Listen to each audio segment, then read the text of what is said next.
You're a winner. You know you're a winner. You're alive. You're a winner. I don't need you to listen to this like this entertainment, right? This is life or death. If you take this information in, listen to me, the next season of your life is going to be a winning season. And not just for you, for everybody around you. You hear what I'm saying? So, all right. So here's the winning formula. Write this down. Take this in. Here's the winning formula. Winners start from the inside out. Losers start from the outside in. Come on, make sure you catch that. I'm gonna say it one more time for those of you in the back, you didn't hear it. Listen to me, the winning formula. You start from the inside out. Losers start from the outside in. Now, you gotta do me a huge favor. You gotta hear it, you gotta let it settle in your spirit, right? And then you gotta apply it. Listen to me, winners understand that every single outcome starts with them and it ends with them. Are you hearing what I'm saying? Winners understand that. Winners understand that they are their greatest asset. Alone is not their greatest asset. Another human is not their greatest asset. A social media platform is not their greatest asset. Are you hearing what I'm saying? That winners understand that everything starts with them and everything ends with them. Every single outcome they want is based on their talent. It's based on them showing up. It's based on them having an understanding of what's going on. It's based on them taking responsibility. It's based on them taking ownership. Listen to me. It's the inside out. You seeing us talk about this, it could be you. It could be you if you just get the f up, see what you want to do, tunnel vision. F the parties, f the distractions, all that. Because when you get, bro, I'm telling you, bro, once you get your hands on where you want to be at, you're going to feel it. And once you get to be able to take off, and once you feel some traction, you got to just keep going. You feel what I'm saying? All that shit gonna come after, bro. All that shit. They don't understand it. They don't understand. But everybody has the ability to do it, but they just don't want to. They want to keep asking questions and keep going to seminars. And the greatness is right in you. And that's why, once again, I'll say this a million times here, I do not feel sorry for you. I will not sugarcoat what I'm going to say to you, because all of you know what I'm saying is the truth. Everybody knows it's the truth. This is what it looks like, and you know it too.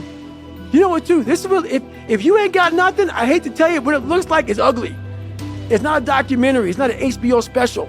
You ain't gonna watch it, but hey man, you guys gotta watch this. No, it's like, oh God, this looks like a train wreck. It's like a nightmare. This looks like this guy got, no. That's what it looks like.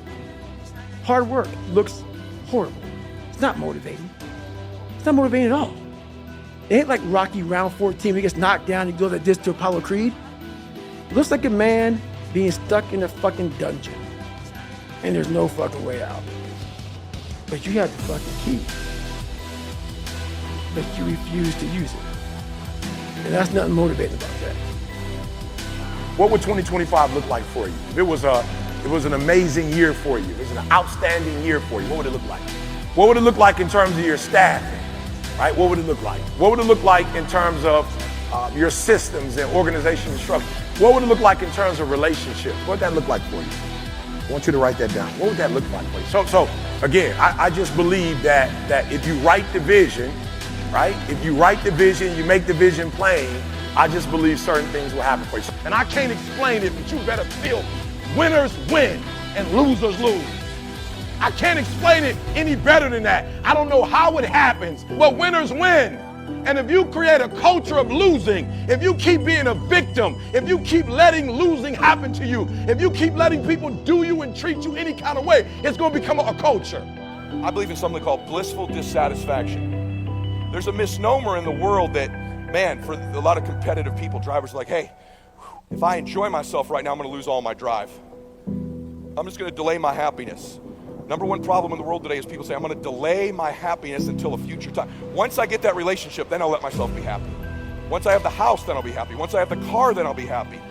Once I have the promotion, I'll be happy. Once I have a certain amount of money, then I'll be happy. The problem is you have to bring you to all those places.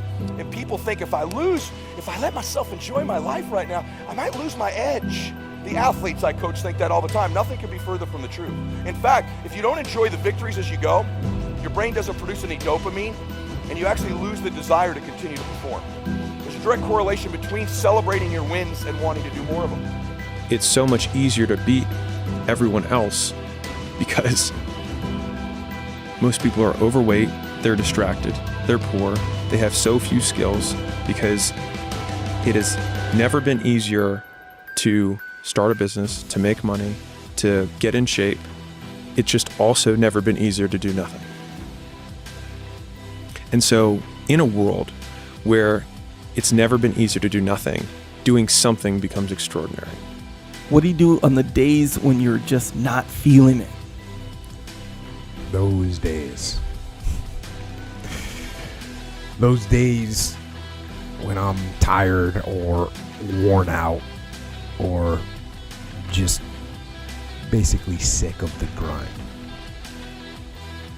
What do I do on those days? I go anyways. I get it done, even if I'm just going through the motions. I go through the motions. I don't really want to work out. I work out. I really don't want to hammer on a project. I hammer on the project. Don't really want to get up and get out of bed. Yeah. So I need you to do me a huge favor. I need you to do me a huge favor. I need you not only to want to be a beast when you leave this place. Huge favor. ET is asking you of one thing. When you leave this place, I need you to get in beast mode and stay in beast mode. On 3, beast mode. 1, 2, 3. No, come on. 1, 2, 3. Come on. 1, 2, 3. Look, I need you to put on beast mode. I need you to live in beast mode. Because if you live in beast mode, you'll have what other people don't have.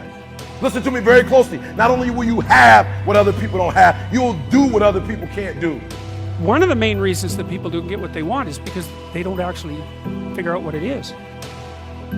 And the probability that you're going to get what would be good for you, let's say, which would even be better than what you want, right? Because, you might be wrong about what you want easily. But maybe you could get what would really be good for you. Well, why don't you? Well, because you don't try. You don't think, okay, here's what I would like if I could have it. And I don't mean in a way that you manipulate the world to force it to deliver you goods for status or something like that. That isn't what I mean. I mean something like, imagine that you were taking care of yourself like you were someone you actually cared for. And then you thought, okay, I'm caring for this person. I would like things to go as well for them as possible. What would their life have to be like in order for that to be the case? Well, people don't do that. They don't sit down and think, all right, let's figure it out. You've got a life. It's hard, obviously. It's like 3 years from now, you can have what you need. You got to be careful about it. You can't have everything. You can have what would be good for you, but you have to figure out what it is, and then you have to aim at it.